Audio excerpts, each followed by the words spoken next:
up? Yun. And we are back for another video, no? So, yun. Ito yung kwa na SMG, which is MP7, no? By HK. So, powered by Umarex. Ito yung stock na itsura niya, no? Nilagyan lang natin ng aim point na red and green dot, no? So, ito yung itsura niya. Pag ganito yung settings niya, ganito yung setup niya, 450 fps siya. So we are using 0.3 na BBs kasi magpi-precision testing tayo. So ito yung itsura, napaka-compact, napakagaan, no?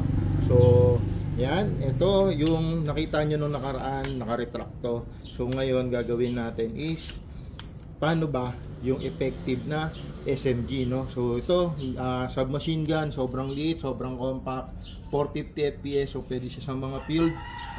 Check natin kung ano, kung effective ba siya, no? Kung gaano siya ka-effective. So we are using aim point, which is the entry level red dot and green dot, no? So zero-able din siya. Magpi-precision testing tayo, tingnan natin kung gaano ka-effective tong unit na no. So lagay natin sa dot, siguro level 2 na no. So meron siyang green dot up to level 5 yung brightness, then red dot up to level 5 brightness, no. So yun, check natin kung gaano ka-effective to. Yeah, precision testing tayo using HK MP7 by Qua, no?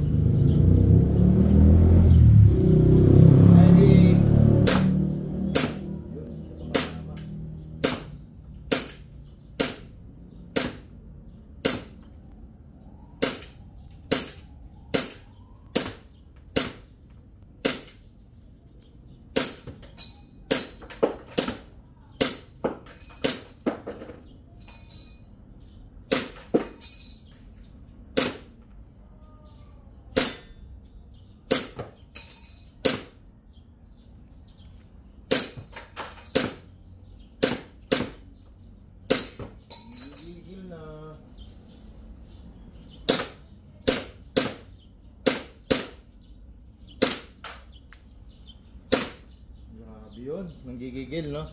So yun, nag-open bolt. Pag nag-open bolt, syempre ano gagawin natin? Ito, pull down mo lang siya. So ambidextrous yan, pwedeng left or right side. Tapos syempre ito yung pang close ng bolt. Then syempre trigger down mo, back to safe, no?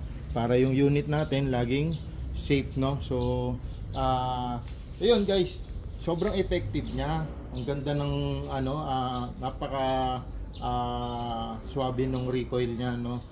Tapos napansin ko, yun nga, medyo hindi tayo sanay pero effective din to. Kulang lang sa pag-adjust. Napaka effective din nung ano nito kasi sobrang gaan niya, no. Sobrang gaan niya. So yun, nakita natin 0.3 yung gamit natin na BBs. Okay na okay yung lipad, swabing swabe. Parang masakit din kasi narinig ko yung ricochet kanina, medyo mabigat yung tama, no. So yun, maraming salamat. Follow nyo lang kami o subscribe lang kayo sa channel namin. Hit nyo yung notification bell para updated kayo sa mga videos na gagawin pa natin, sa mga i-upload pa natin, no. Yun, maraming salamat. Airsoft Savage, maraming salamat po.